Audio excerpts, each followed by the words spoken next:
গাইছি। তবে প্রথম জীবনে আমার মার কাছে শেখা টুকটাক শো টো সবই করতাম। সব থেকে বড় শো যেটা আমার হয়েছিল, মানে তখন বিয়ের আগে আর কি, কলা মন্দিরে 3 জন দিকপাল শিল্পী ছিলেন, মানে তার কাছে আমি লিলিপুট। স্বর্গীয় শ্রী চিন্ময় চট্টোপাধ্যায়, স্বর্গীয় শ্রী মানবেন্দ্র মুখোপাধ্যায়, স্বর্গীয় শ্রী মান্না দে, মধুরিতা মুখার্জি। ভাবতে পারো তার সাথে তুমি পড়েছো। মানে ওটা খুব ভালো শো হয়েছিল। আর সব থেকে বড় কথা, ওরকম ভাবে আমার বেশ শো চলতেই থাকছিল। বিশ্বরূপাতে একটা প্রোগ্রামে গান গাইছি, সেখানে আমার শ্বশুরমশাই আমাকে দেখে বিয়ার প্রস্তাব দেন। মানে গান ফাংশনে নাচা নেচে গান গাওয়া দেখে বিয়ে। ও কি কিরকম গান গাও? নেচে নেচে নেচে নেচে একটা শোনাই। হ্যাঁ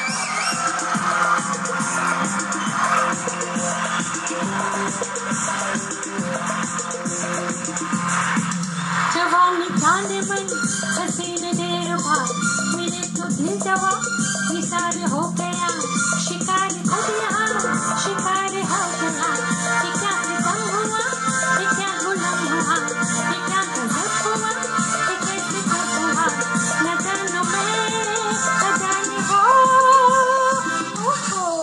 जवानी जाने मन हसीने देर बाद मेरे तो दिल जवा निसार हो गया। lovely, thank you so much. দারুণ দারুণ।